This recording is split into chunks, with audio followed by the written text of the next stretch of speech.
Hello dear students, आपका हमारे channel JR sir पर स्वागत है। आज हम वर्कशीट 78 प्रखर इंग्लिश बुक की हल करेंगे।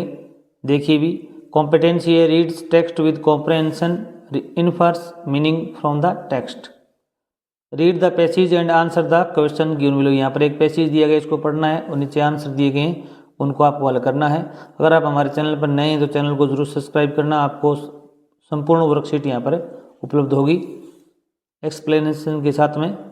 Once there was a small elephant, एक बार एक छोटा हाथी था, इसका नाम था अप्पू, नेम्ड अप्पू था। He had two little eyes, उसके दो छोटी छोटी आंखें थी, एंड ए स्मॉल टेल, एक छोटी पूंछ थी।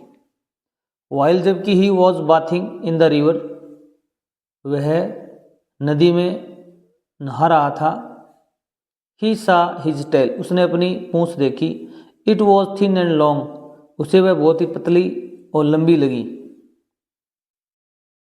He loved his blue eyes, वह अपनी नीली आंखों से बहुत प्यार करता था, अर्थात उसे अच्छी लगती थी। बट हेटेड हिज टेल, पर तो अपनी पूंछ से वह घृणा करता था। He always thought to remove his tail, वह हमेशा अपनी पूंछ को रिमूव हटाने के बारे में सोचता था।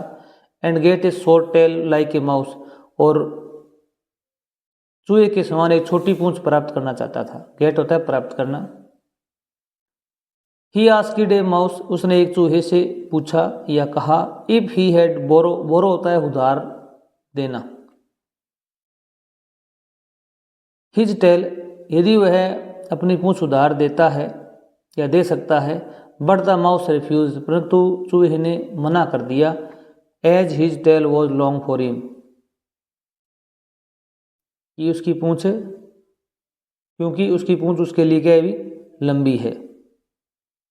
Right simple answer for the given questions, इसमें पहला क्वेश्चन आया हुआ है कि अप्पू, हु इज अप्पू, अप्पू कौन था भी।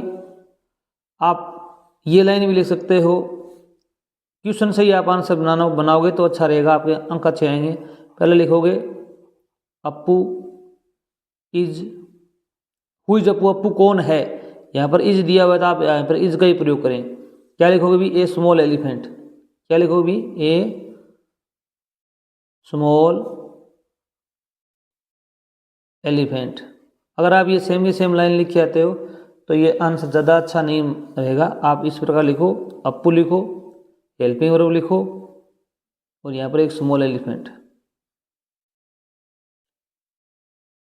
या फिर लिखो हु है ना, उसको हटा दो, यहाँ पर लिखो a small elephant is Appu, question mark हटाना है आपको। सेकंड सेंटेंस है when did he see his tail, when का मतलब है उसने समय पूछा है, टाइम पूछा है। व्हेन कब, ही सी उसने देखी, डिड हिज टेल अपनी पूंछ कब देखी भी, जब वह क्या कर रहा था भी। While he was bathing in the river he saw his tail, ये सेम की सेम लाइन आप यहाँ पर लिख सकते हो। या फिर इस प्रकार लिखो, ही का क्या लिखोगे भी, ही डिड हटेगा, सी की क्या हो जाएगी second form, he saw his tell.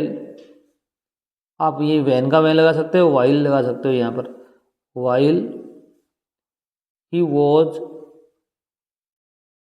Bathing in the river, इस प्रकार आप इसको लिख सकते हो।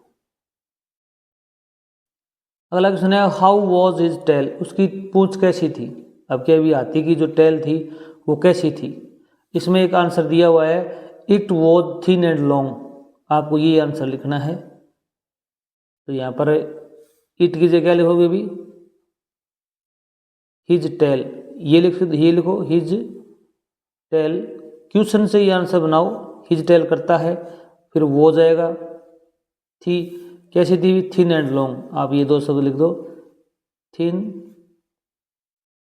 And long.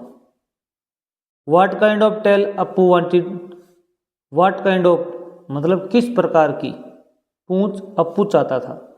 अप्पू कैसी पूंछ चाहता था भी, इसमें आया लाइक ए माउस, ये short tail like a mouse, तो आप यहाँ पर करता कौन है भी, अप्पू, अप्पू लिखो, अप्पू वांटेड चाहता था, ए शॉर्ट टेल, क्या लिखोगे भी, ए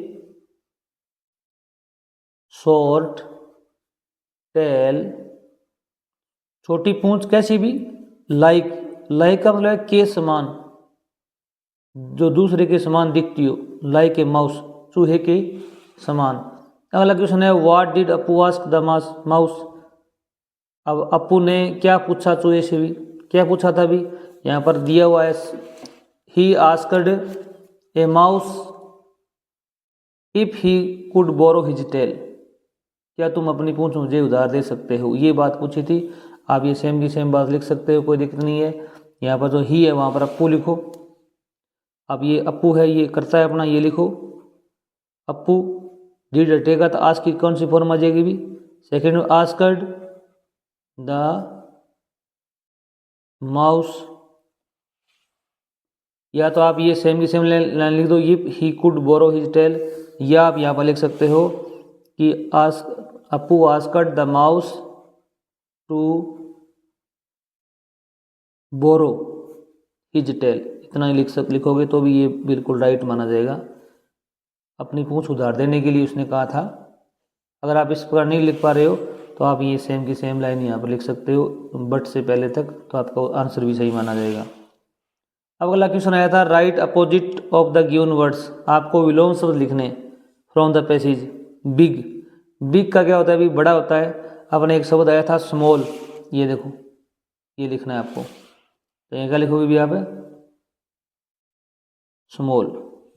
एक आया था हेटेड, हेटेड माने होता है घृणा करना, और यहाँ पर एक वर्ड आया था अपने स्नेह करना, प्यार करना, चाहना, लव्ड, तो हेटेड का क्या हो जाएगा अभी, लव्ड आ जाएगा। अगला वर्ड आया था एग्रीड, सहमत होना, तो यहाँ पर एक वर्ड आया हुआ है अपना रेफ्यूज्ड, क्या है अभी, रेफ्यूज्ड, मना करना, तो आप यहाँ पर रेफ्यूज्ड शब्द लिख दोगे।